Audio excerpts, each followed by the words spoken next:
Buenos días. Mi nombre es Pablo Piaggi. Yo soy licenciado en literatura por la Universidad Nacional Federico Villarreal y magíster en literatura hispanoamericana por la Universidad Católica del Perú. La siguiente es una clase acerca del autor peruano Leonidas Yerovi para el Seminario de Literatura Peruana en la Universidad de Piura a cargo del profesor Renato Guisado. En primer lugar, quisiera agradecer a Renato por invitarme a dar esta charla. La obra de Leonidas Yerovi es un tema que me interesa de manera particular, ya que a ella dediqué mi tesis de maestría y publiqué mi primer libro a principios de este año, titulado Explicando el chiste. Como material complementario a esta clase, se les pidió que leyeran la comedia más conocida de Yerovi, titulada La de 4000, y dos poemas, Mandolinata y Versos de Carnaval. Utilizaré estas composiciones y otras para explicar ciertos aspectos de la obra yeroviana a lo largo del video. Bien, Leonidas Yerovi Duat nació el 9 de septiembre de 1881 y murió el 15 de febrero de 1917. En sus 37 años de vida, publicó una extensa obra en distintos diarios y revistas de su época, eh, como por ejemplo en La Prensa, Variedades, La Crónica, Fray Cabezón, Actualidades y Monos y Monadas, que es la revista más conocida y que se asocia más a su nombre gracias al trabajo de su nieto, Nicolás Yerovi, quien retomó el nombre de la revista muchos años después. Quizá un ejemplo de las portadas de esta revista pueda ayudarnos a comprender el carácter creativo de Yerovi. Este que ven es el número de Monos y Monadas del 13 de enero de 1906, época en la que es presidente del Perú José Pardo y Barreda. Leo lo que dice en la imagen. Presidente, encuentra usted a nuestro ejército en buen pie, dice el general Clemens. Pero en uno no basta, responde el presidente. Hay que ponerlo en dos, aunque no falta quienes quieran verlo en cuatro. Bien, esta caricatura está firmada Fígaro, quien probablemente sea Julio Málaga Grenet, que figura como director artístico en la parte superior de la portada. Esta caricatura satírica se asemeja mucho al humor característico de Yerovi, una gracia que que se acerca a la vulgaridad y muchas veces la alcanza. Sin embargo, en el caso particular de Yerovi, los críticos siempre han aminorado su aspecto más punzante y transgresor, y prefieren verlo como un espíritu burlón con la inocencia de un niño que se ríe del mundo. El humor de Yerovi es una característica recurrente de su obra, y regresaremos a él conforme vayamos avanzando. Como venía diciendo entonces, la poética de Leonidas Yerovi eh, la obra poética de Leonidas Yerovi se publicó originalmente en diarios y revistas, de tal manera que no podemos hablar de poemarios o libros particulares que se hayan publicado cuando el autor se encontraba con vida. Es decir, Yerovi no reunió su obra bajo parámetros que puedan utilizarse para su interpretación, sino que ésta se encuentra dispersa.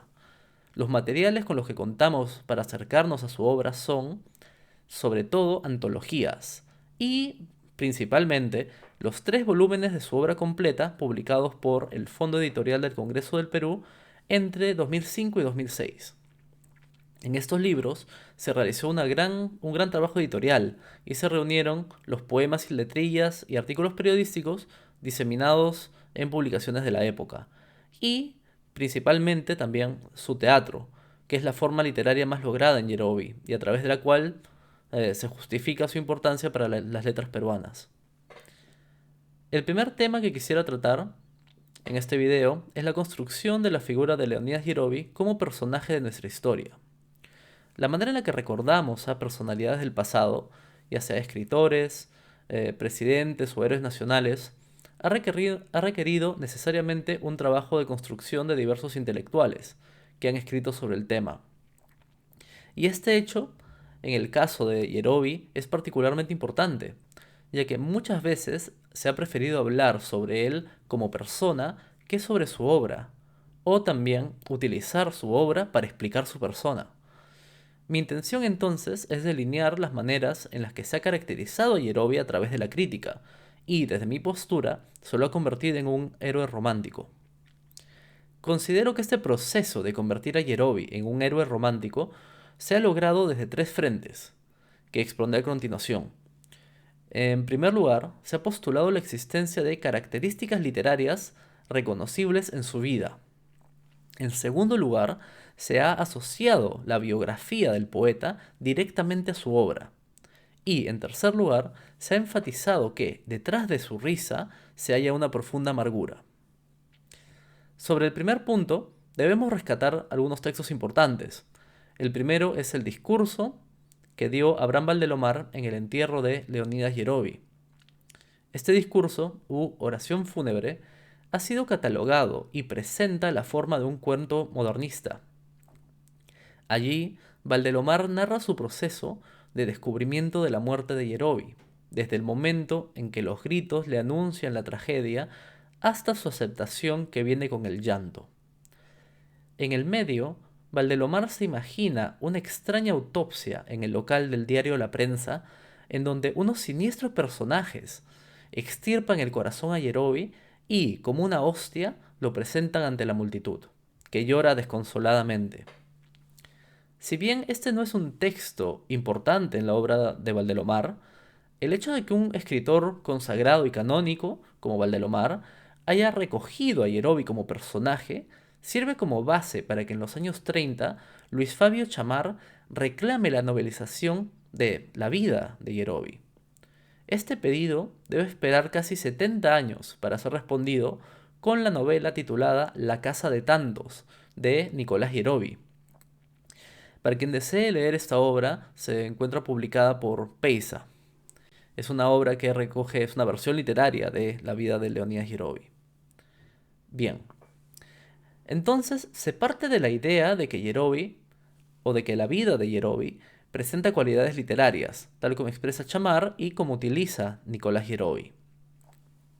Sin embargo, es notorio cómo su muerte violenta eclipsa el interés por su vida anterior, tal como indica Willy Pinto Gamboa en su tesis doctoral. La muerte de Yerovi ha sido narrada por lo menos 3 veces distintas, y desde distintas perspectivas. La primera se encuentra en el discurso ya mencionado de Abraham Valdelomar, en donde se enfatiza la experiencia de la pérdida del amigo bajo la forma de un cuento modernista. La segunda puede leerse en el libro Periodismo y Humor, de Augusto Chávez Costa, quien cuenta la muerte de Yerovi como una crónica policial, en la que proporciona toda clase de datos, desde el juicio y la sentencia del asesino hasta las personalidades que cargaron el ataúd de Yerovi. Por último, Nicolás Yerovi comienza su novela precisamente por el final, por la muerte de su personaje. Los hechos, que difieren en mayor o menor medida de los textos anteriores mencionados, son los siguientes. Un arquitecto chileno llegó a Lima siguiendo a la artista argentina Ángela Argüelles, con quien Yerovi había tenido una relación anteriormente. Creyendo encontrar en el poeta a un rival en su amor por esta mujer, fue a enfrentarlo a su trabajo en el diario La Prensa. Ambos salieron del edificio y se agarraron a golpes en la calle Baquíjano del Jirón de la Unión, hasta que el chileno sacó un revólver y lo descargó contra Yerovi. Lo que sucedió con Yerovi herido es una ironía de la vida que rescata Nicolás Yerovi en su obra, ya que se ajusta precisamente a lo que el mismo poeta había escrito acerca de las diferencias entre el sistema sanitario peruano y el argentino. Cito la crónica publicada 3 años antes de su muerte. Dice: aquí, es decir, en Argentina, no se coge a un herido de los sobacos y de las corvas entre dos compasivos transeúntes que le hacen recorrer la ciudad de botica en botica hasta hallar aquella en la que no se nieguen a proporcionarle los primeros auxilios.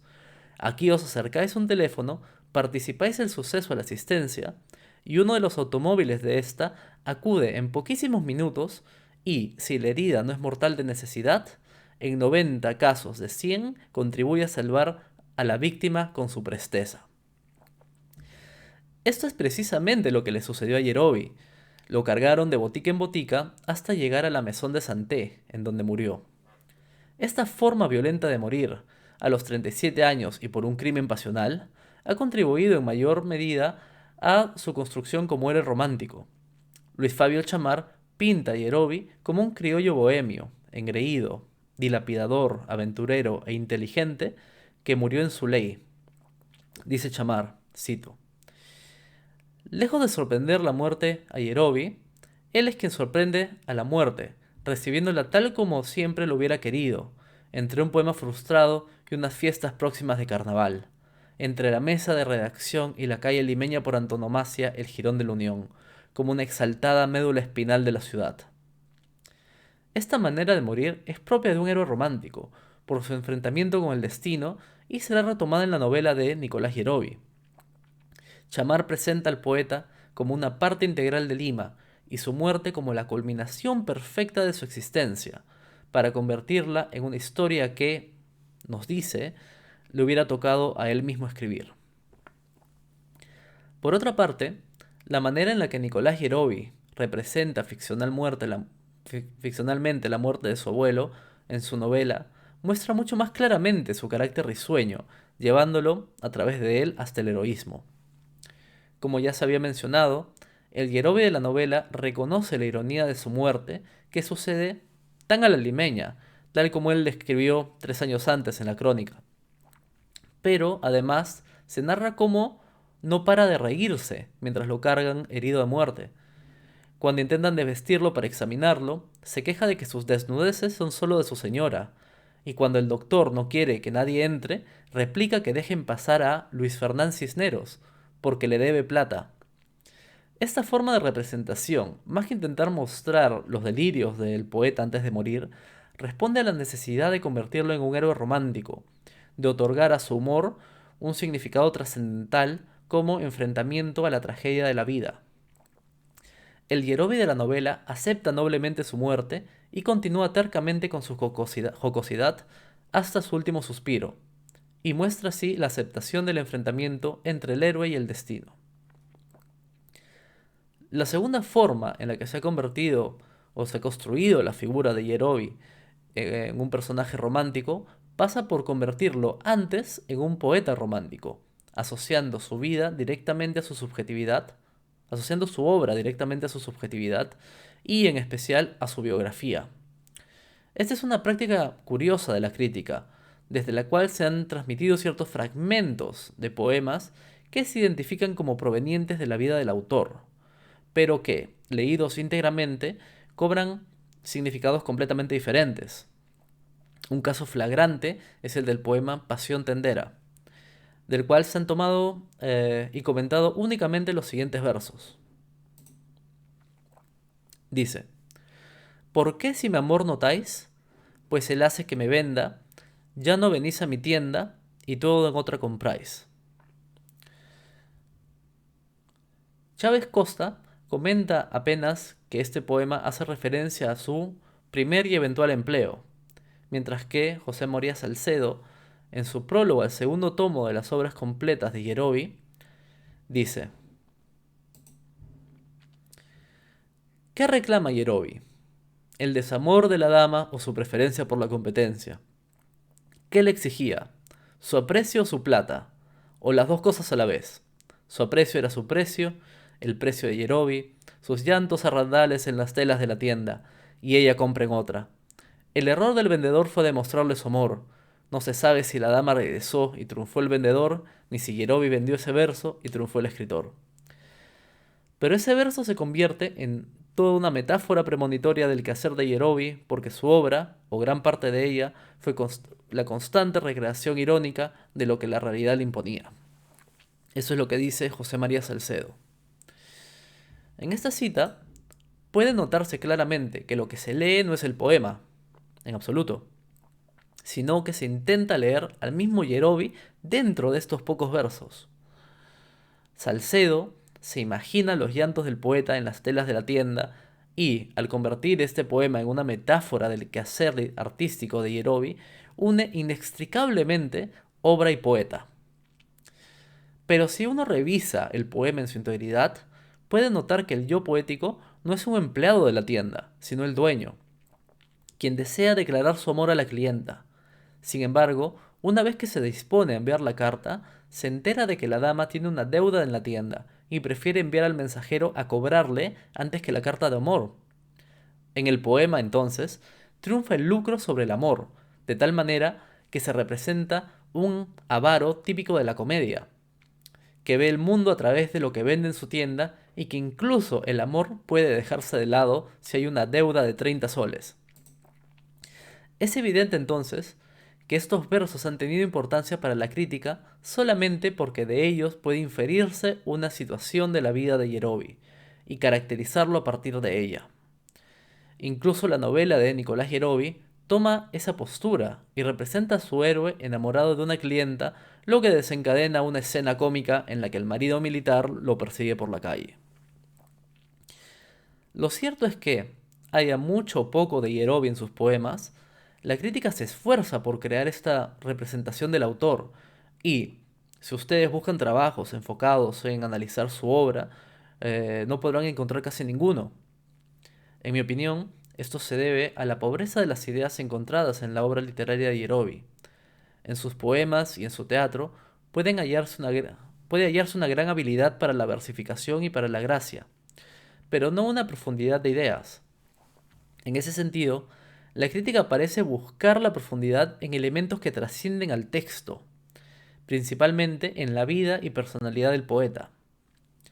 Para ello entonces, requieren, además de asociar las creaciones de Yerobi a su persona, encontrar en él aquella profundidad de la que sus composiciones carecen.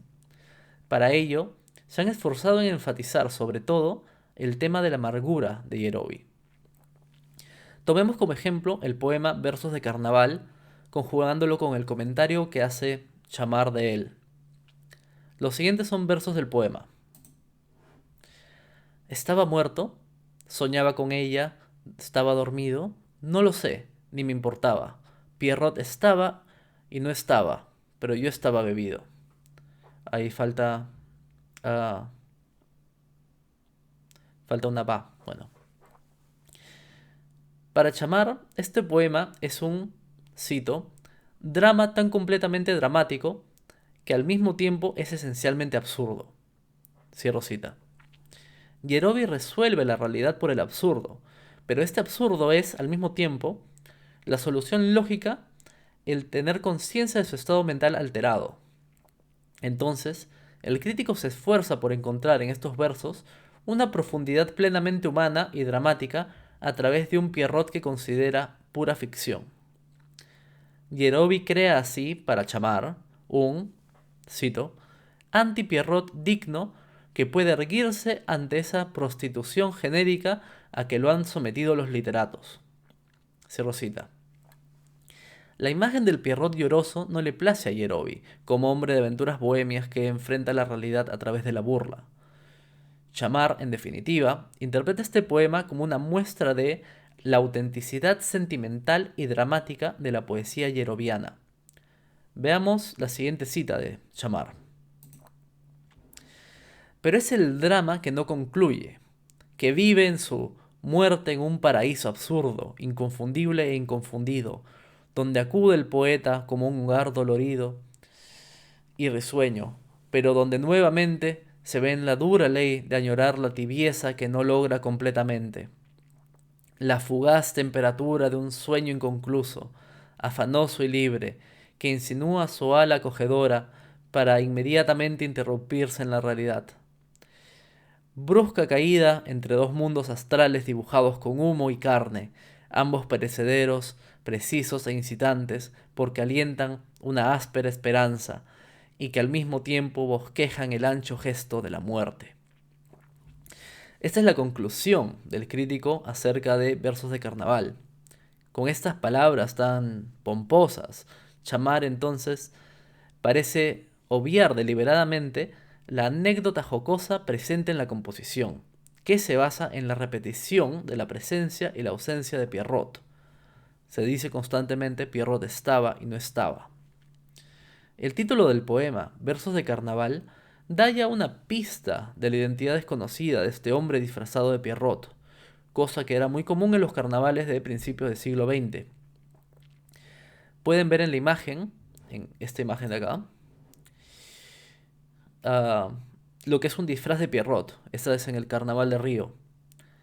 La gente entonces se disfraza de esta manera en los carnavales, y en la Lima de Yerobi era un disfraz muy común. Por lo tanto, aquella colombina del poema es a su vez una de las tantas mujeres que utilizaban aquel disfraz. Y, coincidentemente, resulta ser la amante de ese Pierrot particular. En la pelea que se desata al final del poema, el poeta sale a defender a su acompañante, y el penúltimo verso, que modifica mínimamente la sintaxis y los signos de puntuación, se decide por su ausencia, es decir, Pierrot lo abandonó cobardemente. Veamos las últimas dos estrofas. Fue una lucha detestable. ¿Cuál se portó el miserable, valido de su poder? Aún Colombina, la fina silueta de Colombina, optó por desaparecer. Y mientras yo desvaído de mi suerte blasfemaba, bajo el rencor del bandido, Pierrot no estaba, pero yo estaba molido. Como puede apreciarse, en esta cita se resemantiza ese estar y no estar, que en un principio se refiere a la naturaleza de la realidad y la ficción. El yo lírico, en su embriaguez, ve en el hombre disfrazado de Pierrot tanto el disfraz como el personaje ficcional. Reconoce que el tal Pierrot no es el personaje, no es el verdadero, sino que su propia condición de estar bebido lo hace fantasear sobre la doble naturaleza del disfraz. Sin embargo, en los últimos versos, cuando dice Pierrot no estaba, pero yo estaba molido, la ausencia de Pierrot no se refiere en absoluto a esa dicotomía producto de la embriaguez, sino que indica que el hombre disfrazado de payaso lo ha dejado solo. Podemos preguntarnos entonces, ¿cuáles son esos mundos astrales que caen para Chamar? ¿Cuál es aquel gesto de muerte? El poema presenta la historia de un hombre molido a palos por el amante de la novia de otro hombre disfrazado de Pierrot, que se encuentra por la calle. Lo que sucede es que es necesario para Chamar, así como para otros muchos críticos, hallar en los poemas de Yerovi una profundidad que nos lleve a ver la amargura que existe detrás de su risa. Que detrás de lo gracioso de sus obras hay un llanto por la tragedia de la vida. Pero esto se debe más al aprecio de la crítica por la tragedia, por sobre la comedia.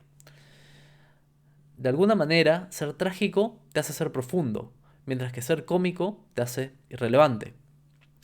Entonces, para que la obra de Leonidas Yerovi importe, sea trascendente, se ha buscado convertirlo a él, a su figura de escritor, en un personaje romántico, tal como he venido planteando.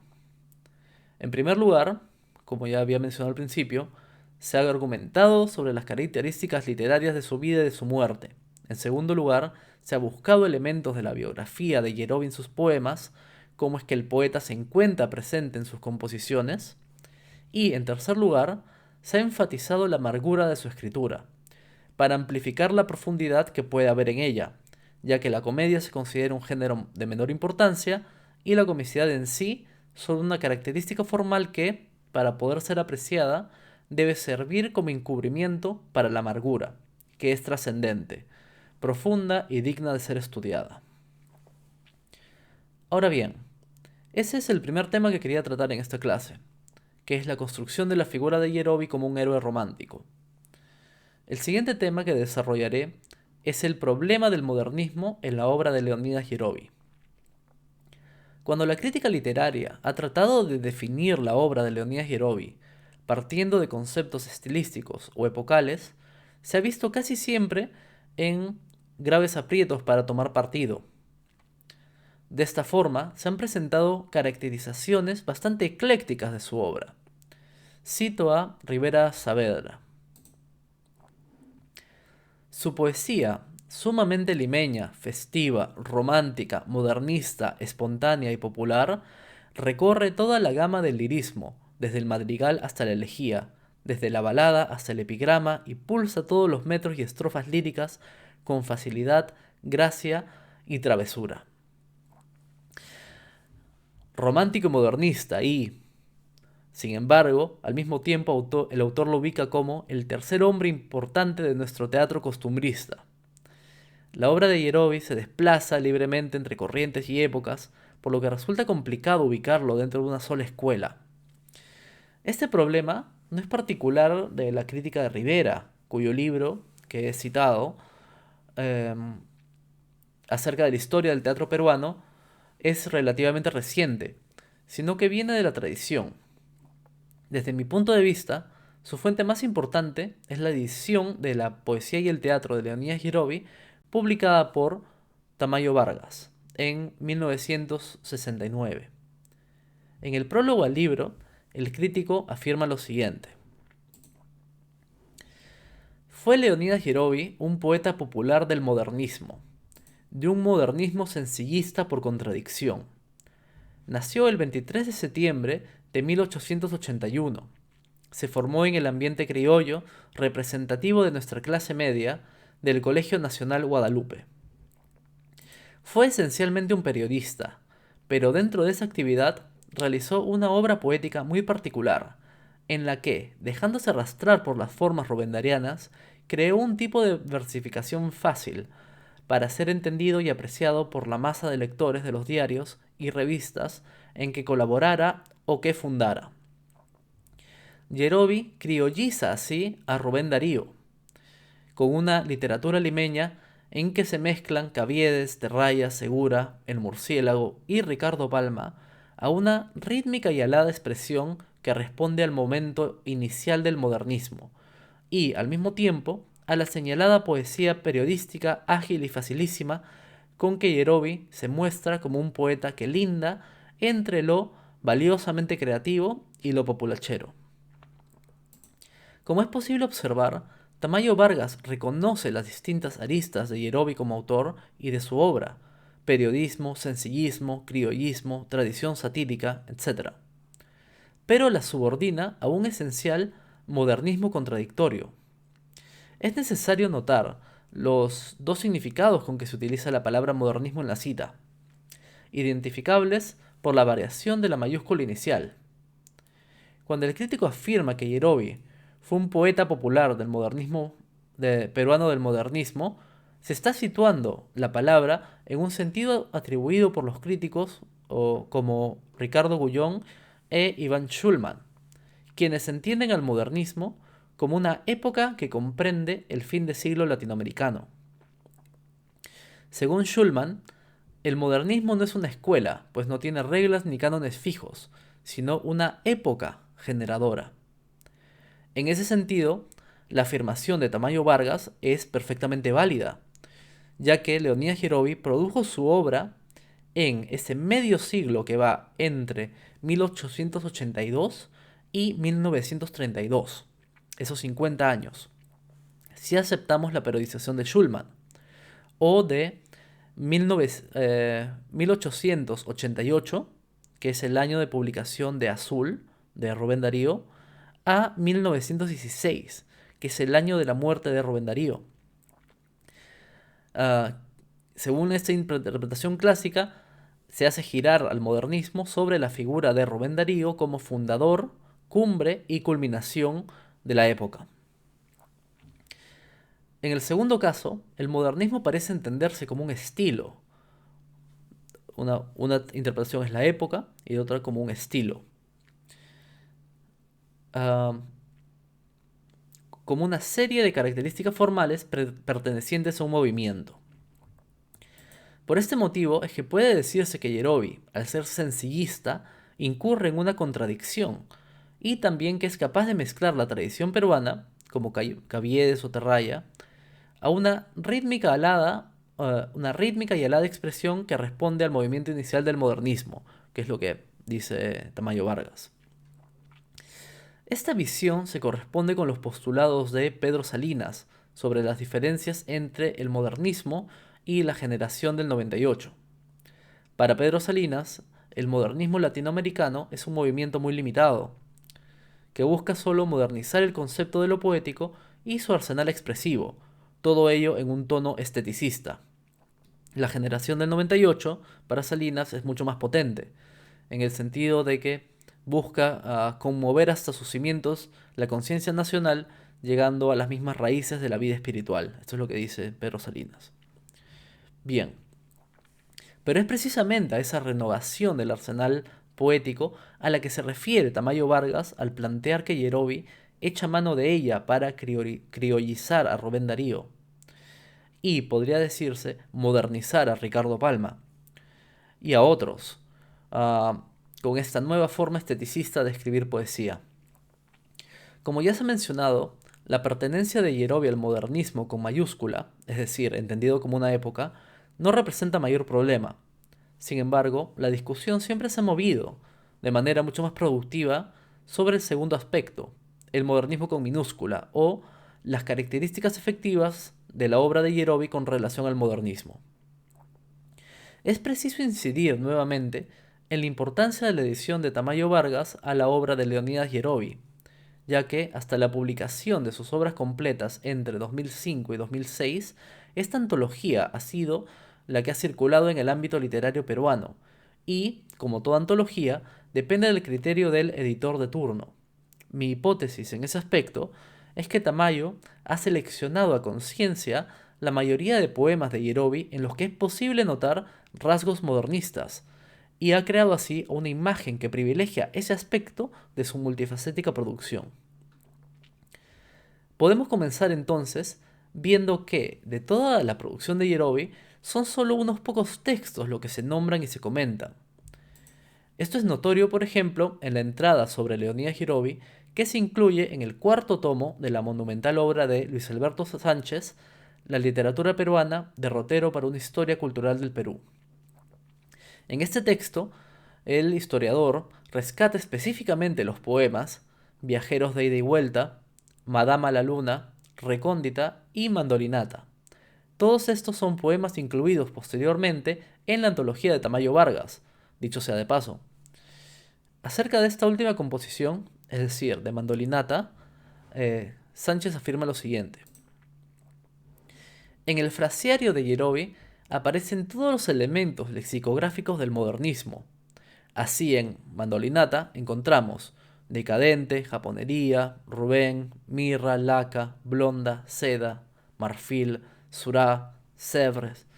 No se podrá prescindir en ninguna antología castellana de esta composición llena de gracia. Cualquier fragmento lo demuestra, sobre todo en las estrofas alusivas a cuestiones actuales, donde la travesura atempera el lirismo. Efectivamente, podría aseverarse que Mandolinata ha sido el poema que más suerte ha tenido dentro de la amplia obra del poeta, exceptuando quizás el poema Recóndita, sobre el cual se ha compuesto un vals, aunque en menor medida a la que Sánchez propone. Difícilmente encontraríamos una antología castellana que incluya algún texto de Leonidas Yerovi, salvo que su pretensión sea realmente la exhaustividad. Es notorio, sin embargo, que la cita introduzca el poema no por su valor estético, sino por su correspondencia con el léxico modernista. En su tesis doctoral de 1973, la que puede considerarse el primer trabajo académico acerca de la obra de Yerovi, Willy Pinto Gamboa sostiene: cabe advertir que, estilísticamente, conviven en Yerovi el vocablo castizo, como por ejemplo cuita, tuno, talante, mohín, etc., y el léxico resobado modernista, Pierrot, Cerúleas, Palio, Abate, Visconde, etc. Pinto Gamboa entonces reconoce las elecciones léxicas de Yerovi a partir de estas dos fuentes, la castiza y la modernista. Esta dicotomía se encuentra en la base de la contradicción que plantea Tamayo Vargas en el modernismo de nuestro autor, la utilización de un léxico simple, popular, y otro refinado, preciosista, exotista. Podemos afirmar entonces que esta segunda característica, el modernismo de Yerovi evidenciado en su léxico, constituye un consenso para los historiadores de la literatura, Tamayo Vargas, Sánchez, y para la crítica académica, Pinto Gamboa. En este contexto, sin embargo, surge la siguiente pregunta. ¿Qué es lo que identifica palabras como blonda o Murger como modernistas? Bueno, Murger es una referencia al autor Henry Murger, autor de Escenas de la vida bohemia. En principio, el modernismo como estética emplea vocablos que considera bellos en sí mismos, mediante un procedimiento que podría denominarse preciosismo. Esta tendencia, en muchos casos, se ha asociado a la lucha con el mundo burgués capitalista. Según Jorge Eduardo Arellano, cito, con su entusiasmo creador, esa virtud capaz de producir cosas brillantes y hermosas, como lo definiría Darío, configuró eso, una colección de objetos brillantes y hermosos, de joyas verbales que se negaban a ser comercializables, pues contenían un rechazo a las leyes del mercado capitalista y que el sentimiento, la belleza, el hombre, lo transforman en mercancía. Cierro cita. Del mismo modo, Iris Zabala sostiene que, cito, su pacifismo y antiimperialismo se revisten en signos culturales, de clichés tópicos, cisnes, hadas, princesas, centauros, léxico alejado de los productos de mercancía y compatibles con el ensueño y el misterio. Cierro cita. Para explicar este rasgo y su asociación, quizás resulte útil recurrir a dos textos de Rubén Darío. El segundo texto no lo voy a incluir porque no me parece particularmente pertinente, pero es el rey burgués, el cuento. Bien, el primero es el siguiente. La princesa está triste. ¿Qué tendrá la princesa? Sus suspiros escapan de su boca de fresa, que ha perdido la risa, que ha perdido el color. La princesa está pálida en su silla de oro, está mudo el teclado de su clave sonoro, y en un vaso olvidada se desmaya una flor.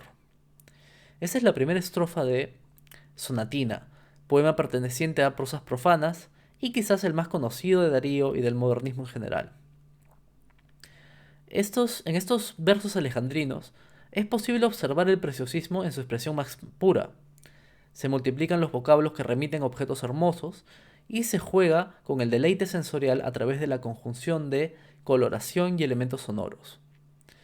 El modernismo selecciona palabras consideradas bellas y las utiliza de tal manera que potencia su elemento ornamental. La belleza de sus composiciones no solo se encuentra en la forma y en la construcción de los versos, sino en su contenido, en el léxico mismo.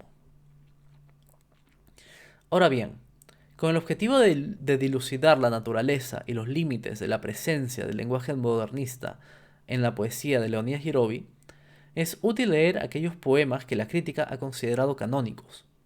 Para ello, un buen recurso es volver a Luis Alberto Sánchez y a la antología hecha por Tamayo Vargas. Como punto de partida, tomaré el poema Mandolinata. Titina tina tontina, la de la voz argentina y el aliento de jazmín. Sal a tu ventana ingrata y oye la mandolinata que te doy en el jardín. Soy el bardo decadente, del numen incandescente, que ama sin saber a quién, el de las japonerías y ritmos y melodías aprendidos a Rubén. Tu cabello es blonda seda, tu pura frente remeda, blanca faja de marfil, luminarias son tus ojos, cerezas tus labios rojos, de medallón tu perfil. Estas tres estrofas pertenecen a lo que podría considerarse la primera parte de este poema de versos octosílabos, en la cual el yo lírico se construye a sí mismo y a su amada. Si partimos del título, en él se aprecia un neologismo que une la palabra mandolina, el instrumento, y serenata, y por lo tanto significaría el acto de dar serenata con una mandolina. Esta invención no parece perseguir un fin ornamental, a pesar de la rima que se crea entre el cuarto y el quinto verso, sino que puede considerarse una travesura que atempera el lirismo, tal como planteaba Sánchez. Sucede algo similar en el primer verso, titina tina tontina, donde se utilizan distintas armonías vocálicas y aliteraciones para crear el efecto estético. Pero el leve insulto a la amada, tontina, impregna esta construcción de la gracia particular en Yerovi. En cuanto al léxico modernista, se hallan muchas muestras de él, que ya han notado otros críticos. Voz argentina, jazmín, bardo incandescente, bardo decadente, numen incandescente, japonerías, Rubén, etc. La presencia de estos elementos en la poesía de Leonidas Yerovi parece estar ya demostrada en la crítica, y en este poema representativo. Pero la pregunta es, ¿cómo debe entenderse la presencia del léxico modernista? Sobre este punto son interesantes dos interpretaciones de la segunda estrofa citada. Una de ellas es la de Williams Ventura Vázquez, quien plantea que en Mandolinata, cito, que en Mandolinata, Yerobi reconoce la sagacidad de la métrica modernista y asevera la presencia indiscutible de Darío en su formación poética. Cierro cita. Para luego citar la estrofa a la que hacemos referencia. Es decir, dice esto acerca de la segunda estrofa que hemos citado. Como contraposición, Max Enrique Sureña escribió 6 décadas antes que Ventura que, cito, el propio Yerobi, poeta ante todo satírico y finamente irónico, se burla de los amaneramientos y de los temas exóticos que, en un momento dado, fueron preferidos por algunos modernistas. Cierro cita. Es interesante la contraposición de estas dos lecturas sobre la misma estrofa. La obra de Yerobi ocupa casi 2000 páginas, y no es una casualidad que dos críticos elijan precisamente la misma parte del poema Mandolinata para comentar. Esto demuestra lo canónico del poema y la importancia del tema del modernismo en la obra de Yerobi, a quien se considera principalmente como un modernista menor. Ahora bien, ¿es esta estrofa un reconocimiento de Yerobi a Rubén Darío como parte de su formación poética, o es uh, una burla a los amaneramientos del modernismo? Creo que el inclinarse por la primera interpretación sería volver a aquello que discutí en la primera parte de este video, y considerar que ciertos versos de los poemas de Yerobi pueden asociarse directamente a su vida o, en este caso, a su pensamiento, bueno, a su subjetividad.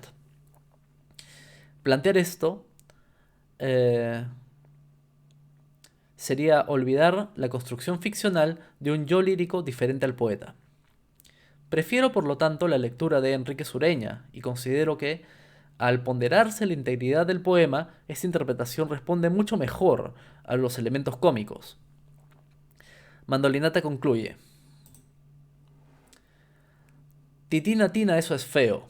No es decente y no lo creo. Venderte al mejor postor. Una señorita honrada no debe acatar por nada más ley que la del amor. A ti lo que te hace falta, según a la vista salta, no es un viejo rico, no, es un trovador amante, es un poeta que cante, como un mirlo, como yo. Es un bardo decadente, que te ame y que te alimente, el alma en primer lugar, que los demás apetitos solo son prosaicos gritos del estómago vulgar. Mas si no oyes mi consejo y crees hallar en el viejo, por su dinero tu bien, anda y que Luzbel te tiente, y que el viejo te reviente y te dure un siglo. Amén. El tema principal de Mandolinata es la dicotomía entre el amor romántico y el amor por conveniencia. El yo lírico se presenta como un bardo pobre y enamorado que lucha por la dama en contra de los deseos de su padre y de su oponente, adinerado pero viejo. Sin embargo, la resolución de la obra no es en absoluto moralista. Yerobi no es el Moratín de El sí de las niñas, sino que, por su vena poética, no hay hectante en el poema que no salga burlado. Se burla de la amada, aquella tontina que debe seguirlo a él y no a su padre, pero que no es más que una niña ingenua a quien termina por desearle un mal matrimonio.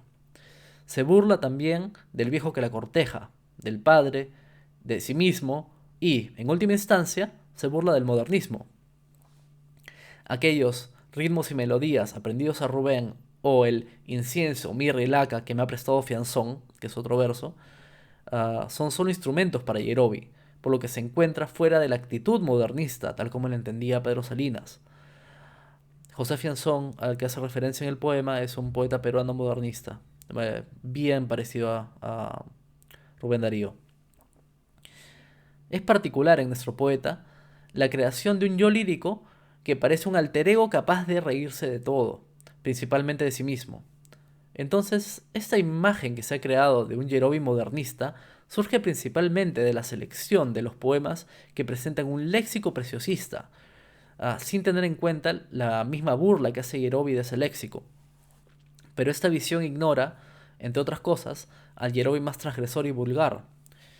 Veamos, por ejemplo, el siguiente poema, titulado El galán a una dama desdeñosa. El galán a una dama desdeñosa. Hasta aquí mi amor llegó. Mas, si usted se determina, Le taparé el con que orina con el con que orino yo, responde la dama perspicaz. Su propuesta me hace halago, mas temo que me haga un niño. Demuéstreme su cariño, tapándome el con que cago. Bien, la idea que deseo que quede de esto es que la comprensión de Leonidas Yerovi como un modernista está basada en una imagen errónea creada por la selección de sus poemas que se ha llevado a antologías. La obra de Yerovi es mucho más multifacética. Sería mejor comprender a Yerovi como un versificador espontáneo e incluso como un humorista que utiliza la literatura para sus propios objetivos y emplea los registros de distintas corrientes. Si bien es cierto que la corriente modernista es de las más importantes y a la cual debe mucho, a la vez que se burla mucho de ella.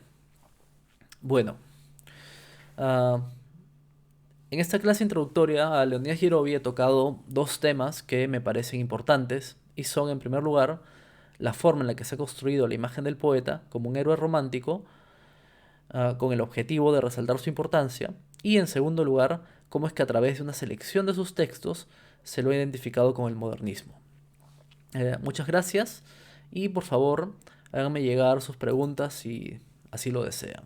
Hasta luego.